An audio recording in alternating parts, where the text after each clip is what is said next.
Yes, guys, welcome to Chasing Green Arrows. We are back. It's Monday, and it's time to review Game Week 3 and look ahead to Game Week 4. My name's Gianni. I'm joined by regular co-host and 47k in the world without using a chip, and Dominic Calvert-Lewin in his team, Mr. Dean Jones. Dean, how are you, mate? Hello, mate. Yeah, I'm very good. Hello, everybody watching. And my two boys, Dylan and Reese, are watching in the other room right now. So hello, boys. They're trying to get my tips even now, mate. I'm flying. I feel like a little local celeb here in San Diego. Everybody's at the door. How did you get such a good rank? How are you doing it? Just watching football, lads. That's all I'm doing. It's called the old eye test. It's a traditional, tried and tested method. It goes back generations. Yeah, mate, it went well. I said I wasn't that hopeful for this week, didn't I? But I've ended up with 96 points. Everything you touch, mate. Everything I was happy with that. And for all those that laughed at me picking Dominic Calvert-Lewin, go and check the score. Dominic Calvert-Lewin came in with a great performance in terms of for the FPL for me this week, mate. 12 points he got. Got a goal, got assist, played enough minutes, got the bonus points. Lovely stuff. So yeah, it's good, mate. 3 weeks in, even if this is where I peak, I'll take it, because even though my rank is 47k. I tell you what, that is not a fair indication of where I'm at right now, because I haven't used a chip, and I've noticed for the first time what actually happens at the top of the table in FPL at this time of year. They've all used their chips. I know a lot of people that will use all their chips in the first 3 game weeks, or have done in the past, just so they can go and say they are former world number 10 or world number 20 or world number 1, whatever. It's pretty cool. And it's not a lie. You can genuinely say, check the ranks, and you can go back and check 4 years ago in game week 3, I was world number 19. So it's a strategy that some use. And you're there without a chip. Mate, you've got a real chance this season. Yeah, so someone just said how many points I've got. I'm on 256 at the moment. No chips played. The team looking okay actually for the next game week. Obviously, we're into an international break, so there's no point really looking at it properly right now. But yeah, the way that my team's taking shape, the only player I'd really look at from my 11 for the next week would be Morgan Gibbs-White, who's got Liverpool away, for someone who's not really going to be expecting to get much. But yeah, CH figures the year that you're not in the UK, you're pretty assured you won't be paying for the curry. Yeah, I won't be paying for the curry anyway, but I'm looking for that prize money this year, CH, for winning my mini league, which hasn't happened for a couple of years. But yeah, it's obviously a good week, and I don't know what to do now, because I could, like, if those people have capitalized and used their 3 chips to get world number 1 after 3 weeks. Well, if I'm at 47k, what if I was to use the next 3 weeks wisely to use my 3 chips? I'm not going to do this. I mean, it'd be impressive. It'd be impressive in game week 6 if you can say I'm in the top 100. But what would be more impressive is if you can end the season with an amazing rank. It's much more impressive, isn't it? It's much more impressive. And there's no way you can keep it up. Here's a man that knows a lot about good rank. Did you see Chai in the chat? Hello, Chai. Hello, mate. Former world number 2 FPL Chai with no Haaland. Oh, nice. Mate, Chai didn't own Haaland in like game week 20 last year. He was at world number 2 and you hadn't owned him all season. It just shows you can play FPL differently and win. Can you still do that without Haaland this season? Well, he's having a good start and he's got no Haaland. I don't think it's sustainable. He's got Salah, and Salah has matched Haaland step for step this season. We need to talk about that later. They have produced the same amount of points. So yes, Haaland can go bag a hat-trick and we all go, oh, I don't have Haaland, I'm so depressed. Well, if you've got a Salah captain that plays tomorrow, you've got hope. And he has been delivering. Yeah, but he's on course for about 80 goals. So I don't know. I don't know what I think about that. One thing I do know is that my gamble to pick Salah and Haaland was not a gamble. It's that other people overcomplicated this game and overthought about it. Like, they're the 2 best players in FPL. And we're all, do you know what? We're all playing catch up. Everyone's moving to Salah this week. We'll do a poll. Will Salah and Haaland be in your game week 4 team? And honestly, it'll be 50-60%. And I reckon if we had polled that last game week, it'd be like 15-20%. So everyone is moving there. If you don't have Haaland and you've got a Salah only team, chances are you're going to probably run with it, because getting Haaland in is very difficult in 1 or 2 moves. However, if you've got a Haaland-only team, which is the majority, getting Salah in isn't that tricky, especially if you've got 2 free transfers. So Chai, for example, it's really difficult for him to reach Haaland without major surgery. Me, for example, it's easy for me to reach Salah without major surgery. So I guess that's one of the spin-offs by starting the game with the most expensive player. We do have someone in the chat who's got an even better rank than you, Dean. Someone in the chat. I want to find their comment. Oh, I can't find it. Yeah, FPL Bix says, hey guys, best start I've ever had. 755 in the world. It's all downhill from here. FPL Bix, let us know if you've used any chips. That is a very, very... Yeah, what's your name? Because I'm looking at the Chasing Green Arrows mini league right now. So let me know. We've got Weekend Warriors top with 284 points, and that's Wayne. And he's followed up by Jimmy, who's got 278 points in the Chasing Green Arrows League. So, yeah, those guys clearly doing well. I mean, I say I've had a good start, and I have had a good start, but I'm 46th in our mini league. So there are a lot of people. Oh, you're 46th? Is that 46th? It? Wow. Guys, join our mini league. Their code will be on the bottom of the screen in a minute. Yeah, I mean, in all of my other mini leagues, I'm pretty much 1, 2, 3 in a lot of them. Even in the kind of content. What is this league that I think you're in it as well, the community team. Is that Holly's one? Yeah, Holly's one. And I assume this is just full of people that actually have channels and stuff. And I'm 5th in that one. So I was like, well, that's quite a good, that is a good gauge of the fact that this is going well. Because to be honest, mate, I would never have looked at my rank at this point if I wasn't doing this show and wasn't speaking to you every week. I genuinely don't really play the game thinking like this matters that much. It was all about my mini league. But obviously now that we're on this channel, I start to see like how you really do judge how well you're doing in this game. And so it is quite fun to have had a good start. But yeah, there's 35 game weeks to go. So I'm not expecting to go and win this thing from here. But it's been fun, mate. And I tell you what, when Trent's goal was ruled out, I was a very happy man. Very happy man. Yeah, I mean, Salah would have got the assist, but yeah, I mean, I was absolutely gutted with that, and it was marginal, but yeah.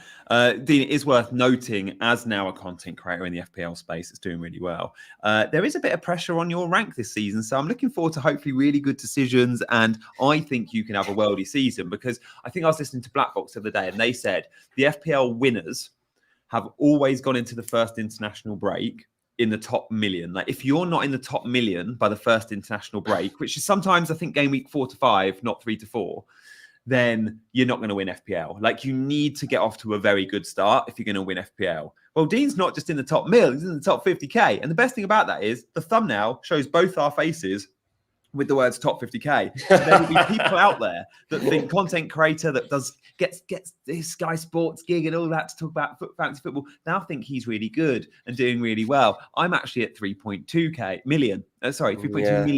So yeah, I'll take that. Well, mate, you're quite lucky because Sky phoned me the other day. They said we've got a space opening up on the fantasy show. Do you fancy taking G's spot? I said, sorry, lads, I live in America now. I'm going to let G carry on with that show. Amazing. Oh, brilliant. Well, we do know, like, the producers at Chasing Green Arrows are ruthless. If we slip up and have a really bad season, you won't see us again. You know, we'll be cut. Why do you think Big Man Backer came in? Former world number 4, Big Man Backer joined the ranks just to boost our average ranks. So yeah, the pressure is on, Dean. We need this. We need this. We need it. Guys, me and Big Man, by the way, will be back midweek. And he's had a really good week, actually. He's overtaken me now. Right, where were we? What we're going to do today, we are going to show our teams. We are going to do some eye test scouting. We're going to do some bonus beasts. And we're going to answer your questions. Good to see Aston Villa, Bozzy and Maliki and Sally and CH, Mark, all in the chat. Abdul's with us. Some new faces that we don't always see. FPL Bix, for example. I'm not sure how much we see you around here. Abdul, the same. So if you are new around here, do hit that subscribe button. We do loads of awesome streams. We do Mondays, Wednesdays, Fridays, and we would love you to support us with that. So likes and subscribes are so welcome. So look, let's kick us off, shall we, with a little bit of an eye test report from the weekend. We're going to pick maybe 2 players each to talk about as in who caught the eye this weekend.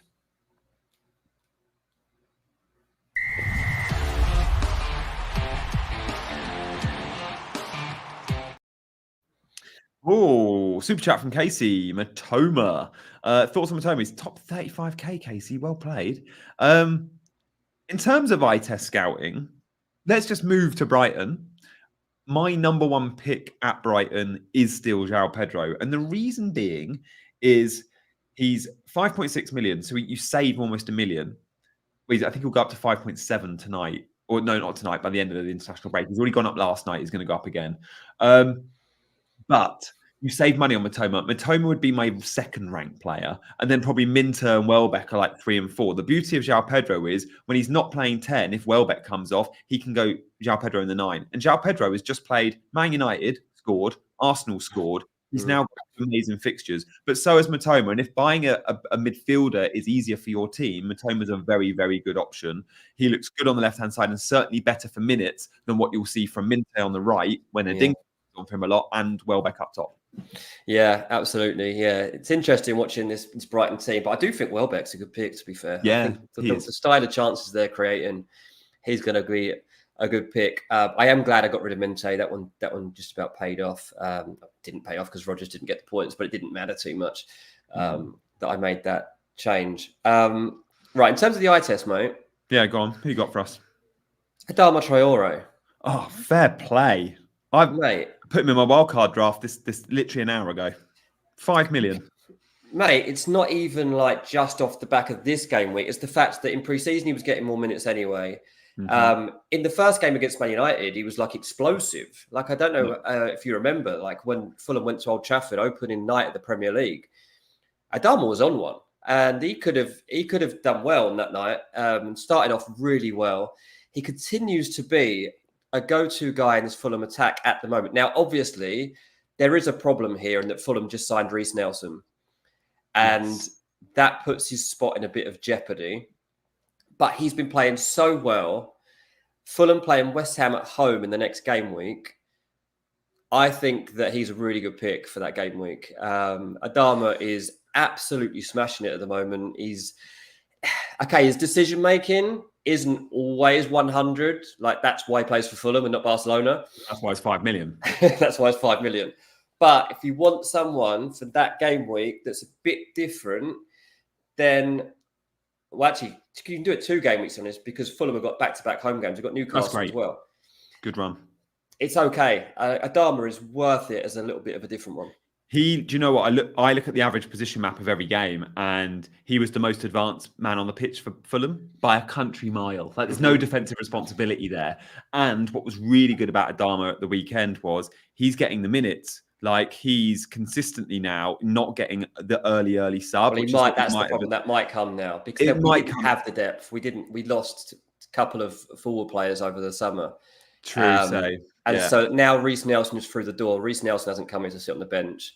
So he's going to be knocking on the door, but he won't get it straight away. He won't get Iwobi's place will be under threat with Reece Nelson too, would you say? And maybe Andreas and Time Smith Rowe too. Like, it's not like Reece Nelson comes on as like for like in terms of profile as Traore. Like, no, against Ipswich, he stayed on the pitch and got 90 because it's like there's a goal in this, and we need that style of player on the pitch with that profile.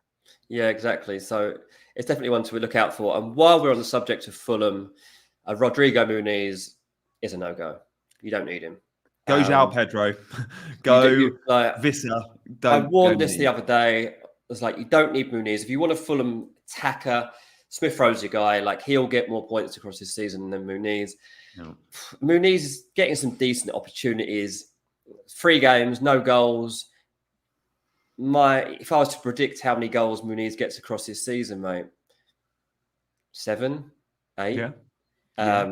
He hasn't. I think I saw a stat saying it's scored since March. I haven't checked that out, so I might be wrong, but he's certainly not been in a great run of form. And Luke said he never understood the hype. I said it all along. I was like, I can't tell you that this player is definitely a legit Premier League striker because I haven't seen it enough.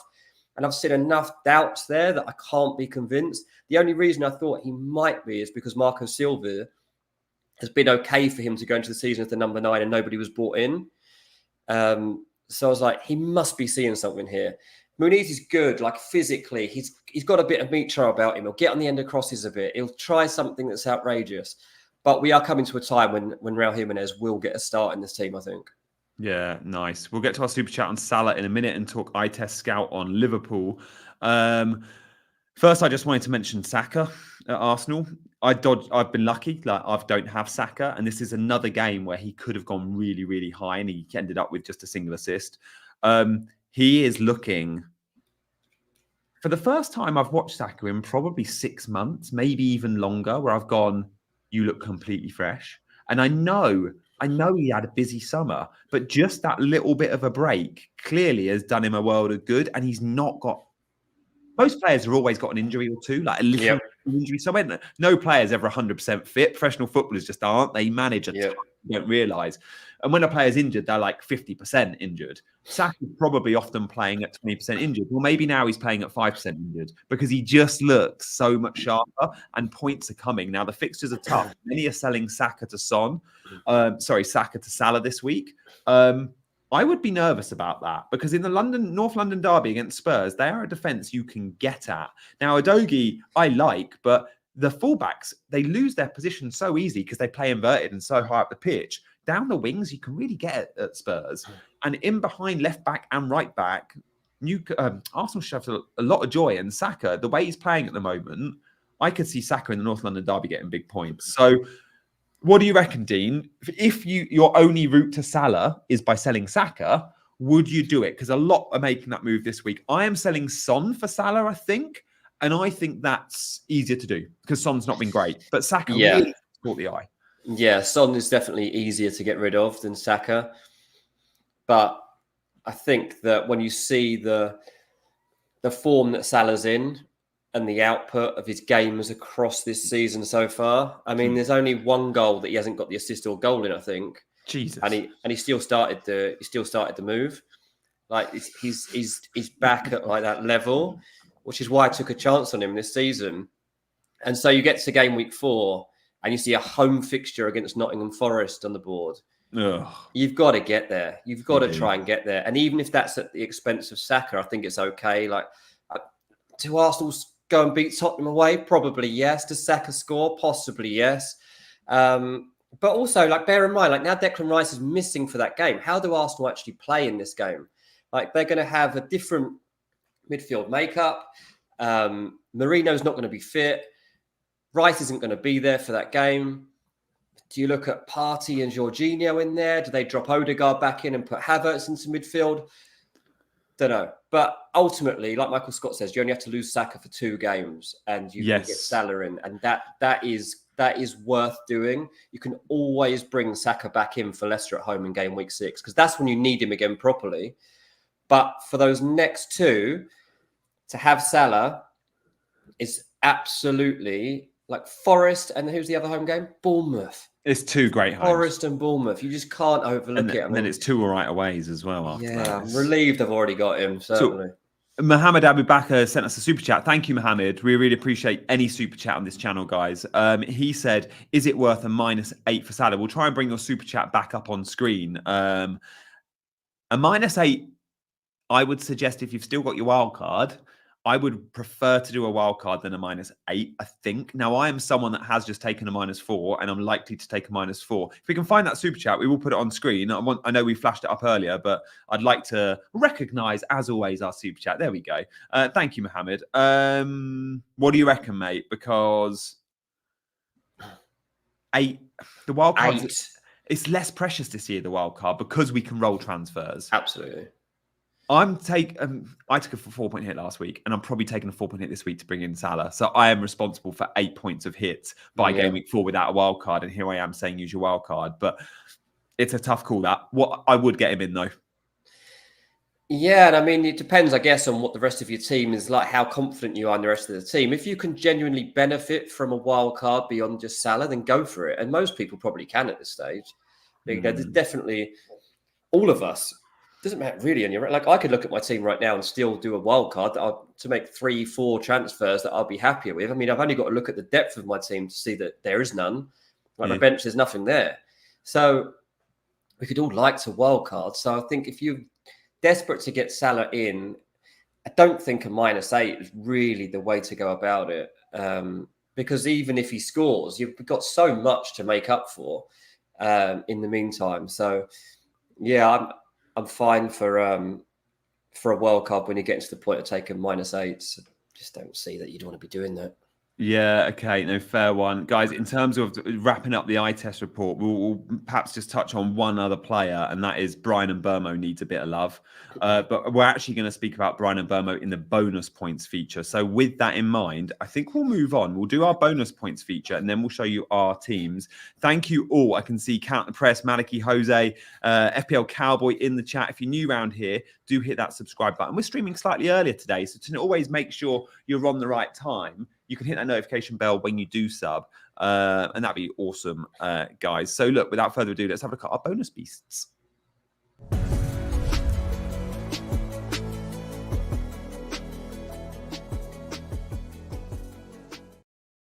There we go.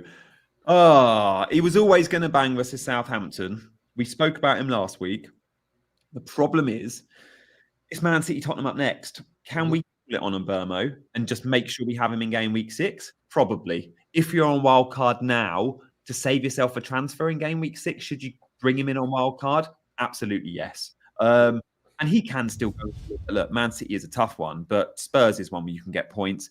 He had 4 shots. We can see his shot map here. I got this from SofaScore. We can see which ones where the goals went in as well. But what I've noticed about Bryan Mbeumo really is his average position map. And we'll see that in just a second. I mean, the stats are all there. We can see his 0.81 and 2 goals from it. He got 0.34 assists. The shots on he's hitting the target when he shoots. He's also accumulating 28 successful passes, which for an attacking player in the position he plays for the team he plays for, isn't bad at all with 50 touches. But Dean, look at this average position map, because this is what's really impressive. He's proper high, but proper central. He's almost playing like a striker. We'll see that coming in just a second, I think.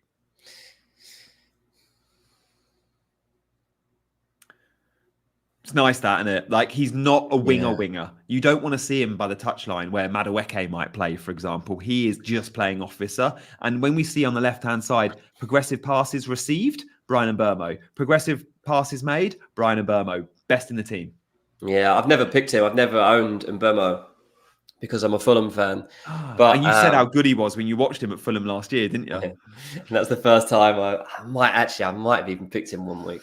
But it goes against every grain of my being to pick Brentford and Chelsea players. So, and Mbeumo and Visser are both good picks, to be honest. I still retain that Visser will be a strong pick. Obviously, Mbeumo getting 2 goals here continues to give him the edge. And when you see a map like this and you start to fully... I mean, most of us aren't going to sit and watch a full 90 minutes of Brentford v Southampton. As dedicated as I am to this game, I didn't do that.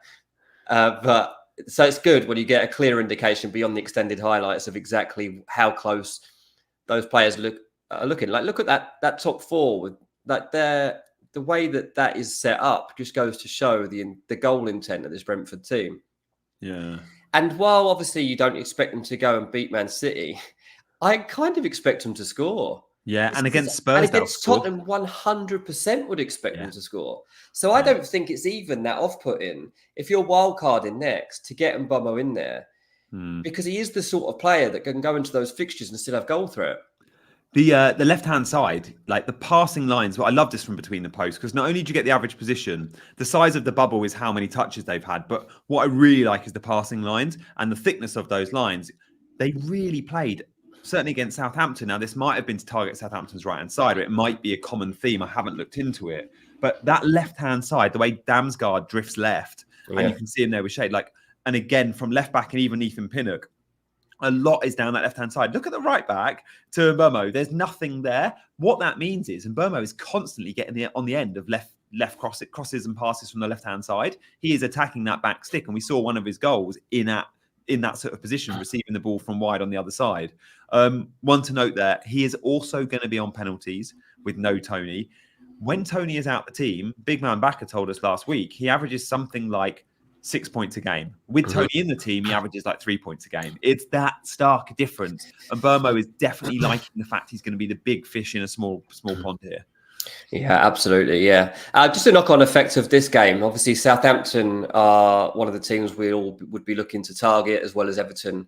When you're looking at opponents, Southampton losing 1-0 to Newcastle, lost 1-0 to Nottingham Forest, lost 3-1 to Brentford. Their next game is against Man United. So Probably obviously, win. there's still quite a few Bruno Fernandes owners out there, right? And you're looking for that Bruno breakthrough. When you look at this and you see the kind of way that Brentford looked to break Southampton down, when you consider the fact that Southampton's still looking for a first win, but the early game after the international break, Southampton at home taking on Man United, does that give you any faith that that is the week that Bruno bangs and that it's worth sticking with him? Or, based on what you've seen so far, would you be ditching him?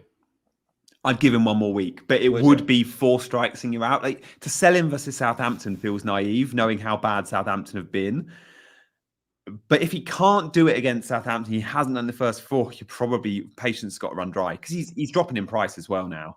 Yeah. But I would say he's definitely not a buy, but I don't think he's a sell this week. I just got a feeling about that Southampton game. Like, United just fill me with zero confidence at the moment. And I think Southampton will quite fancy it as the first game back, early kickoff, a chance to get at them. But yeah, and Mbeumo, obviously, like, as we say, they're tough fixtures coming back out of it on paper. And then when you come through those two, you've got 2 back-to-back home games for Brentford. They got West Ham at home first, and then they've got Wolves at home. So when you're doing your wild cards after the break, if that's what you're doing, then yeah, obviously it's not going to look great that you've got a player playing Man City away. But you can still take a chance on him and know that over those 4 games, you will be getting returns out of him that are worth sticking with him over the 4, because you don't actually know when they're going to come. And it could be that they come against the City and Tottenham's because he's that good and he's that style of player. So kind of stick by him for the 4 and see what your point accumulation is from those 4 matches rather than game by game. Yeah, I think I'm with you there. Guys, we'll move on to the next one. Away from Mbeumo and Bruno chat, we've got a couple more to show you. This isn't a player I like in FPL because he never seems to do much, but when he does score, he doesn't need to do much. He doesn't need loads of shots in the game. He doesn't need many passes. 15 successful passes still gets him the 3 bonus. If you're a forward and you're scoring goals in a team that doesn't score many, and you're in a team that aren't keeping clean sheets as well, you're going to luck out. In game week 1, he did the same. Rubbish, scrappy goal against Bournemouth. It was a 1-1 draw. Chris Wood 3 bonus. Well, game week 3, next home game, 1-1 draw, scores the goal, bingo. He's mopping up the points, Chris Wood, and he's playing 90 minutes. Now, Awani might threaten him at some point, but for the time being, he's a brilliant pick. Yeah, I mean, I don't think he's a good footballer. No, that's probably why I don't like him.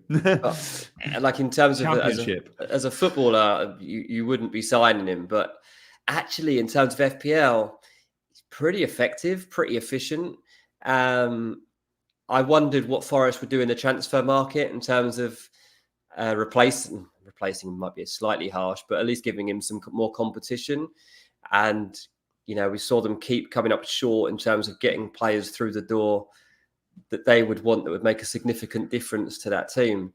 So while I know it sounds really hard, I don't really rate him as a Premier League footballer. In this game and in this Forest team, I quite like him. Like him. And at 6.1, we keep talking about players around this point and how few there are that give us much faith. He does give you some reason for optimism at the very least because of where he is. Now, obviously, the next game, Liverpool away, I wouldn't be touching him with a barge pole. I don't fancy Chris Wood goes to Anfield and scores. I'll be quite upfront about that. But then even when you got Brighton the next week, and then after that, there's a home fixture against Fulham, which is guaranteed to score against Fulham, obviously now. I'm not going to say anything else apart from that. So again, like it's just a good player to have in the rotation. We don't always need to be playing this 6 million striker that's in our squad. True. Yeah. That's the thing that we're going to start getting to too. At the moment, I have always had 3 forwards, but we are getting to a stage whereby we probably need to be looking beyond that because it's starting to change a little bit now in terms of how the game's opening up.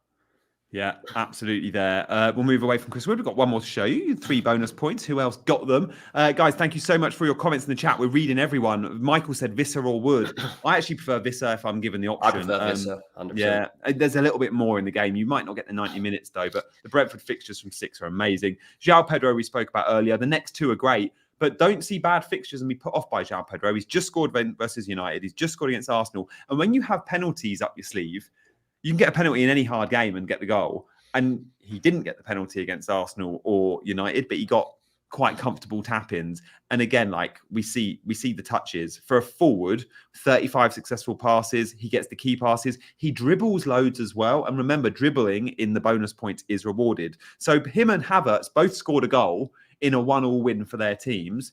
Well, João Pedro got 5 more BPS than Havertz, who got the same for the goal. Which is really interesting there. And he didn't have loads of shots on target. Remember, that's rewarded too. João Pedro is definitely one to monitor. What I love about this call most is he's getting 90 minutes. We all thought the squad depth at Brighton would put us off João Pedro. We thought too many slots available. Yes, he's going to start, but he'll get a lot of early subs. Well, Welbeck might come off at 75. Minter might come off at 75.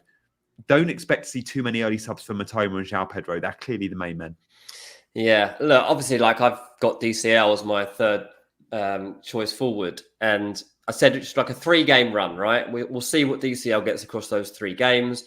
The expectancy being that after week 3, he's gone. I'll be honest with you, I don't think I'm getting rid of him. Really? I don't think I'm getting rid of him because, mate, for that Everton game, just to move this on a little bit, Everton were great against Bournemouth, right? For 80 minutes of that game. Yeah. Everton were totally dominant. It was the best performance they've put in, obviously, of the season because they haven't played well this season. But they played well for 20 minutes in the first game of the season, Everton. And then they've been dead. They came back to life in this one. And they were great. And then they just had this like collapse that is just, you can't even explain it. It's not even worth going into how that can happen to a team's fragility mentally. But in terms of opportunities, it was there. Yeah. Everton had this game there, and it was won. They should have won this game 2-0 or 2-1. And I've looked beyond the results, and I think, do you know what? I've still got faith that Calvert-Lewin in the coming weeks, maybe not the next one, right? Because they got Aston Villa away, so I don't know whether I'll play him in that, but I still might. Beyond that, Everton have got Leicester away. They've got Crystal Palace at home. And they've then got Newcastle at home, right? I'm telling you, DCL will get decent points across those games. Come on. He will. Keep the faith. You don't fancy a João Pedro? Well, we'll see your team in a minute. Well, I do like João Pedro, absolutely. But he's going to become more and more owned, right, João Pedro? Yeah. He's 26% already. He's in 1 in 4. 26% already. And he's not going to score every week. And I just his ownership. Is he not a better pick than Dominic Calvert-Lewin? If you've got a free transfer to the crowd, and this is what I've got to steer. This is what I've got to stay away from. Not if he's going to get the most points. You can have some players that do play to the crowd. You can have some. Differential D doesn't have to have 15 differentials. It would be João Pedro, Haaland, and Isak, which is the same as everyone. I mean, you could sell Isak. I'm not selling Isak. No, you're not. Oh, we got to talk about Isak then. Look, let's move away from bonus beasts. That's our 3. Let's talk about Isak because Isak is potentially dropping in price tonight. He was the most sold player last game week, and he's potentially going to be one of the most sold players this game week. I'm on the fantasy website at the moment, and I'm just going to tell you who's been mass sold. So far, the highest bought player in with over 500,000 transfers is João Pedro. And the most highly sold player of the game week is Isak, followed by Watkins. So Isak's had 370k sell him, Watkins 270. Sell us Isak, Dean, because I'm put off by 2 away fixtures up next. Why does it matter if he's playing away? His record's away. It's just Newcastle aren't good away. Newcastle aren't that good in attack. Isak was lucky to get 9 points. It was a tap in. Spurs were dominant. I've got Gordon, so maybe selling Isak's an easier decision for me because I'm like, that Newcastle attack ain't good enough to have double. And it's not. It's not been good enough. No. So I can sell Isak guilt-free because I've got Gordon still, or I can sell Gordon. I prefer to sell Gordon if I'm honest, but I want to get João Pedro as a make weight for Salah. So he's my scapegoat for Salah. But for you, you don't need to accommodate a Salah and you can keep money in an Isak. But you're happy with his fixtures, are you? Because I think those away trips aren't the easiest. They just struggled against Bournemouth away game week 2. It's Wolves, right? We're not. They're not going to Anfield. But they went to Bournemouth and were rubbish. Yeah, really but that's bad. one game. That's one game, and it's like this Newcastle team are going to end up in the top 6 of the Premier League. You reckon they will? No, you reckon they're a banker for top 6 at the expense of a Spurs or a United? Well, one of them, they're both so flaky. I don't know. I mean, all 3 teams are flaky, so it's just a case of who's the least so across. Because Chelsea are getting top 4, so we need to put them in. Isak came into this season as a must pick for a reason, right? Yeah. He's one of the best strikers in this league. Arsenal wanted to sign Isak. He does not just suddenly disappear. He does not just suddenly have a bad season.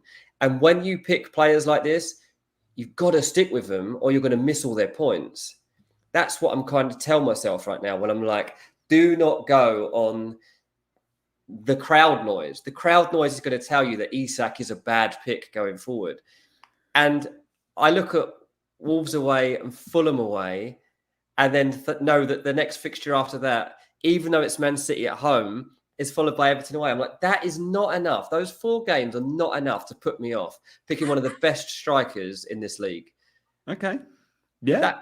Guys, let's do a poll. Will Isak be in your game week 4 team? Yes or no? Because who do you replace him with, mate? Well, for me, it's João Pedro because I need Salah.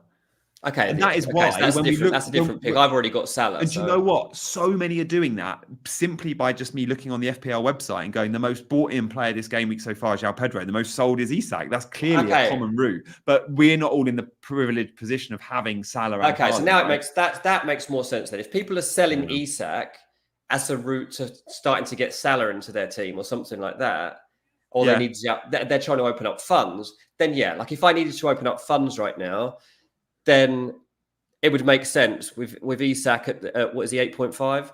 Yeah, I would probably look at it and be like, okay, like I'm not convinced enough across those first 3 games that's a strong enough return. But he has got 16 points across those 3 games. Yeah, is that bad? No, he got an assist in game week 1, and they had 10 men. Let's not forget against Southampton, he could have with 11 men on big points. He has 2 points, right? As I said to you, I watched that game. Yeah. There were 4, 5 times Isak was there. And it actually happened again in the last game against Tottenham when Barnes or Gordon or Joe Linton should have slotted him through the middle. And he's making the run off the player's shoulder and it's not gone. And he's kind of looking at them after. Once the play breaks down, he's like, why are you not playing me with these passes? He's ready to go off the shoulder. Once they start going, I'm convinced that Isak starts scoring again. Sokan says Isak is good, but he's a cash cow for Salah. And I'm fine with that. That does make some sense. Yeah, I think that's what it is. Cash cow. I used the word scapegoat earlier. Completely wrong. I was looking for the term cash cow. So, Dean, okay, look, we can see your team. What are your loose plans? This is, I guess, your bus team. We call it a bus team, guys. If you run over by a bus, this is how your team is set. And then we can see your points on screen. But where are you looking to make a move, if at all? Because your bench is rubbish, but you don't need a good bench. Bench is rubbish, but none of them should be used. Hopefully, that's where I am right now with the bench. It doesn't really matter. So that don't plan to use any of them. Gibbs White is as I say, he's going to Anfield. Disappointing. I thought he might get something this week, and I flicked the game over actually. Just as I turned over, he got a yellow card. I was like, mate. I mean, it was a good for his team. It was the right thing because there was a breakaway, and he kind of took one so that they couldn't break away, but. I was like, mate, come on, do me a favour. But again, Gibbs White, I've got him in there because I think he is going to add goals across this season. So I need to look closer into what I think he's going to get beyond Liverpool. They got Brighton away, Fulham at home. I don't mind the points potential across those 2 games. My aim is to actually just jump less, okay, and try to have a more settled team. And trust that they get points across matches. Like my overall plan with Calvert-Lewin, I could easily have ditched Calvert-Lewin last game week and gone to like a Muniz or something because he had a decent looking fixture. Yeah. But I didn't used to do that when I played this game. I used to kind of not set and forget, but give players a lot longer in the team because just knowing that they're good players in their positions, they're playing for a good team. If they play 3 matches, they're going to have got a return across those matches somewhere along the line. Fair. And I've often thought, to be honest, that if you just left your team for 3 weeks and barely looked at it, you'd probably get similar points to if you spent every minute worrying about every position, because you can just overthink things. So yeah, we'll see about Gibbs White. Amrit says absolutely the worst pick. Wasn't saying that in game week 2 when he came with 10 points against Southampton away. So again, Gibbs White's got me 13 points across the first 3 game weeks. Take that for like just someone that's kind of facilitating me having Mo Salah in the midfield. Yeah. Rico Lewis is still my favourite pick of the season, I think. See what Pep said about him today. He said he's one of the best players he's ever worked with. Mate, I was worried not worried because I didn't expect it, but I thought, right, Rico Lewis is going to have to give me a bit of a problem because he's going to lose his spot eventually. And he might when the Champions League comes up. There might be rotation. But he won't lose his spot. He's going to play. Kyle Walker ain't getting his spot back, is he? Well, Kyle Walker might play some of the tricky games, and the other ones you don't really want Lewis in the team anyway. Against Arsenal, or you might play him in some of the Champions League games for his experience. But in terms of the middling and easy Premier League games, Lewis is starting every week. Yeah, like it's just such a. I'd say I got a bit lucky in it because I didn't think of it until like the 11th hour almost, when I was like, I really, really want a Man City defender. Can I get Gvardiol? And I was like, stumbled across the fact that Lewis is obviously going to be playing every minute for the first couple of weeks. But yeah, at some point, obviously, he's going to fall victim to Pep Roulette, and I haven't got a good sub to come in. Like Mosquera would end up coming in, and you get 1 or 2 points probably from Wolves. Yeah. So that'll be interesting as we go forward. Pedro Porro is one of those players that you just don't know what you're going to get. I don't know if I want to keep Pedro Porro across the season. Someone suggests, could I get to Robertson instead? What's Robertson's point? What's his price? He's 6 million. Yeah, so I could. I've got 0.5 in the bank, so I can get to Robertson. That's interesting because you don't have a third Liverpool. You don't actually have a second Liverpool player. I don't have a second Liverpool player. They've got Nottingham Forest next. And then Bournemouth at home. It's 2 amazing home fixtures. And Trent is probably the only weakness in this team. Now, you can almost cover Trent with Robertson. Like, he's that good. They share set pieces. They're bombing both on forward. Yeah. Like, I do think that's a good place. 3 Liverpool assets right now are Trent, Robbo, and Salah. Now, I would prefer Robertson to Jota, arguably, because with Champions League, Jota's going to see rotation. Robbo's going to start every game. Yeah, so Dan the Man just said, I'm living proof of Dean's point. No transfers with 252 points, no Haaland and no chips used either. It's mad, like how the overthinking can kind of go against you. I mean, Dan, you've probably got slightly lucky along the way there, but also you've just picked a good initial team, and you're reaping the rewards of that. But yeah, I think I would actually benefit more from Porro to Robertson than Gibbs White to someone else. Mate, I think Porro to Robinson is a good move ordinarily, but are you not a bit torn on the fact Porro's attacking involvement looks higher than ever? Like, he had more shots than any Spurs player versus Newcastle. I know he ain't keeping clean sheets, but that's not really why you picked him in the first place. If you could go Gibbs White to Szoboszlai, which you can, is that another option? Yeah, I mean, Szoboszlai is a good one, but we're just not seeing it in FPL terms. On the pitch, Szoboszlai is unbelievable, right? We nearly saw it yesterday, though, didn't we? That header could have been his instead of Luis Diaz. He had an open goal at one point. Well, that and the header, we could be talking about a brace here. I thought he scored. Margins. Yeah, I thought he'd scored it, to be honest. Like, from the angle, I thought he'd headed it in. The commentator did. In England, we had Peter Drury. He went for Szoboszlai. I mean, it 100% looked like it. But I can't figure out if he's a good FPL pick yet. Oh, God. You can get to... Aston Villa Bozzy says get Eze. Mate, Gibbs White out feels like the move because you could get to Eze. Look at his fixtures. Yeah. So I'm glad, to be honest, we've got an international break now because I can properly look at the options here, because I think that's kind of the dilemma, because I am lacking another Liverpool pick given the fact that they've got 2 amazing fixtures. And as much as I like Eze, who are Palace's next games? Leicester home, Man United. So Leicester at home for Eze. Yeah, they are quite good games, to be fair. I mean, look, I could always take a -4. I've got so many points in the bag, mate, that I can Treat yourself. Sometimes I do that at Christmas. I give myself a 4-point hit, you know. I could go Porro to Robertson, Gibbs White to Eze, and it's like a mini wild card. Can I just say, we're all going, Dean's squad looks amazing, and it does. And I'm jealous of it. 3 weeks ago, we were all joking that he had an auto-pick team. Honestly, morons, all of you. It's so funny.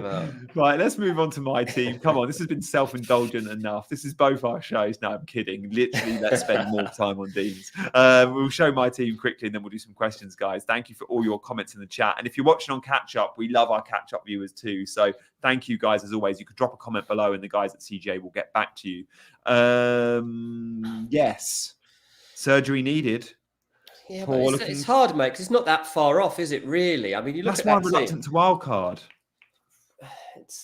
It's like so close to like what should be a good team right now. The defense is so bad, though, mate. I only have 2 starters. I mean, I've got Trent and Robinson, who are brilliant picks, but then I've got Hall, comes on for a 1-pointer. Ben Johnson started at City. I think Ben Johnson will start against Brighton, and I think that I've looked into this a lot. I think they'll play 5 at the back. They play, and then he's a wing back, and Tuanzebe's the right centre back. When they play a flat back 4, Tuanzebe's the right back. And against Man City away, they played Ben Johnson. He got the assist. Against Brighton away, I think they'll do the same. I'm going to go Son to Salah, and I'm going to go Isak to João Pedro, and I'm going to be left with a 4-point hit, and I'm going to be left again with a rubbish defence. I could take an 8-point hit and get Lewis Hall to Rico Lewis, for example, but I'm just going to use that transfer next week, a defender transfer, and go one more week with Ben Johnson. Yeah, exactly that. I mean, Jota, I mean, you see that performance and the controlling nature of Liverpool at Old Trafford yesterday. The fact that Jota never really was part of number 9 got nothing. There was nothing there for him. Like Luis Diaz is the guy that you need. Like Luis Diaz is. Look, he's flying, isn't he? There's no 2 ways about it. Like if you're not picking Salah, then actually the next Liverpool midfielder you need is Luis Diaz. And he's changed his game a bit. And in week 1, do you remember I was talking about how selfish he was? And I was like, I don't like Luis Diaz. And in the last 2 game weeks, he's been extraordinary.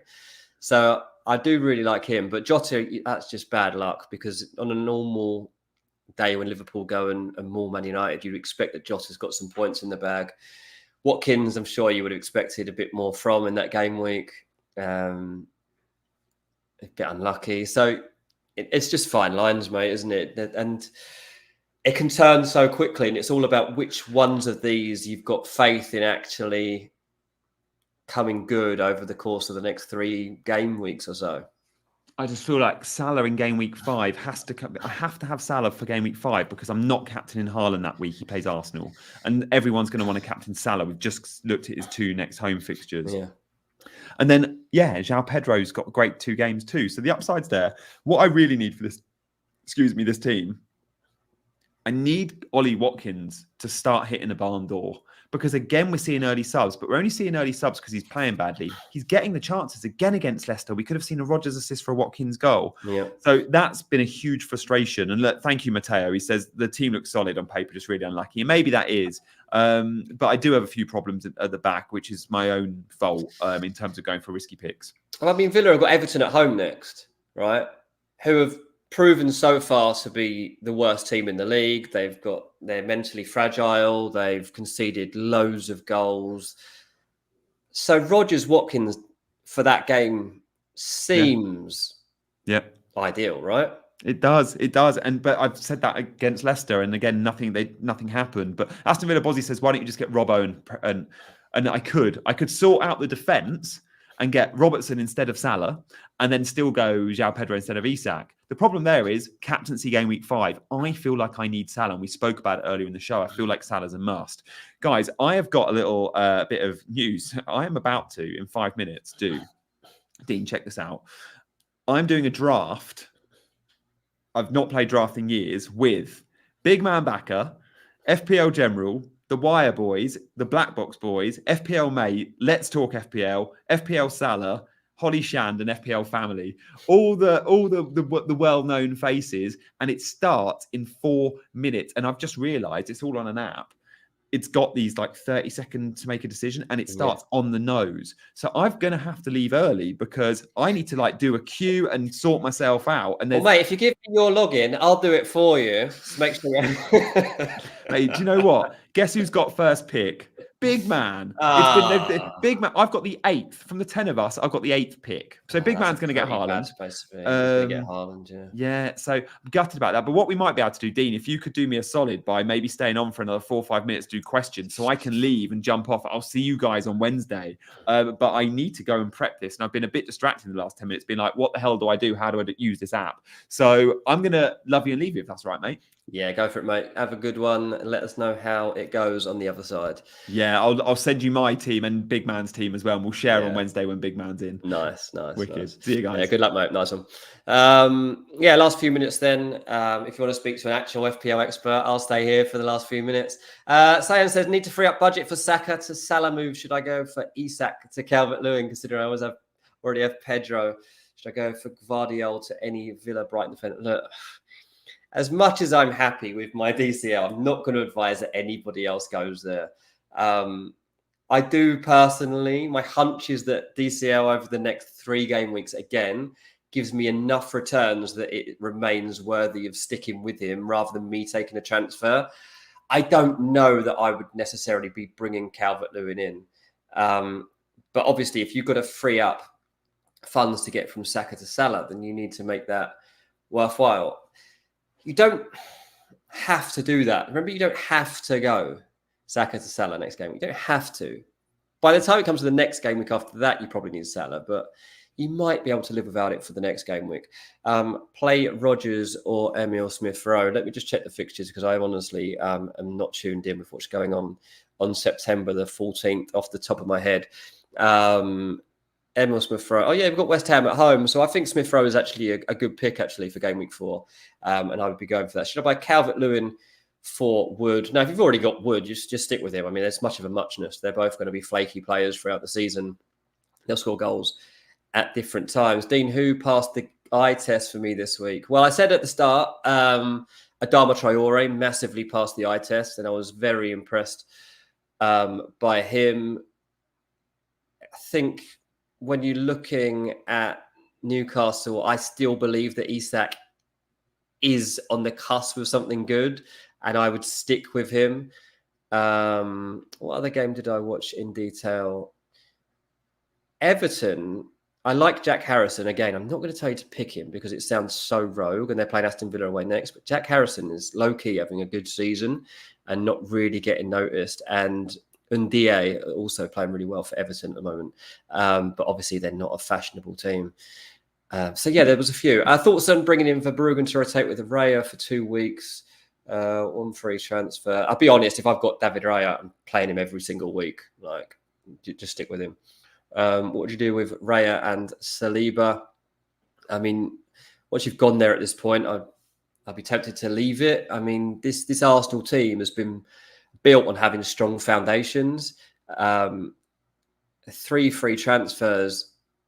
I don't think that's where I'll be losing it. I think there's going to come a time when you want Raya and Saliba back in your team. I think that Tottenham away obviously doesn't look nice, and then you've got Man City after that. So I totally understand it. But then you get to Leicester at home in game week 6 and then Southampton at home in game week 7, and you're wishing you had those guys back in. So was there any point getting rid of them in the first place? That's what you've got to weigh up. As I say, the way I'm looking at this season is in chunks of games. So when I was...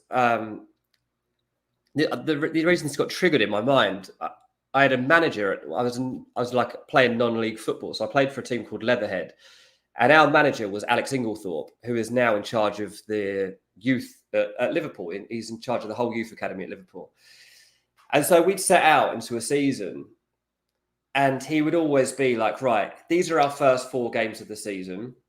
This is our point aim for those. I don't care really where the points come. I don't care if you beat the best team but lose to the worst team. As long as we come out of those 4 games with, say, 8 points, then I'm happy with where we are at that stage of the season. That's my aim." And I'm kind of bringing that into my FPL gameplay right now. I'm kind of looking at fixtures with players like DCL and Morgan Gibbs-White. And I'm like, okay, where am I over the space of 3 game weeks here?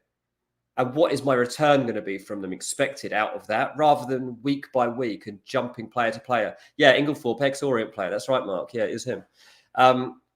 So I know that you don't have to do it that way, but that's kind of where I am at the moment. That wall needs a poster of a tennis player scratching about something footy. Yeah, this is kind of the spare room. Obviously, for those that don't know, like I've moved to America recently. We moved into a new place like 4 or 5 weeks ago. And at the moment, this is the office / spare room / kids room.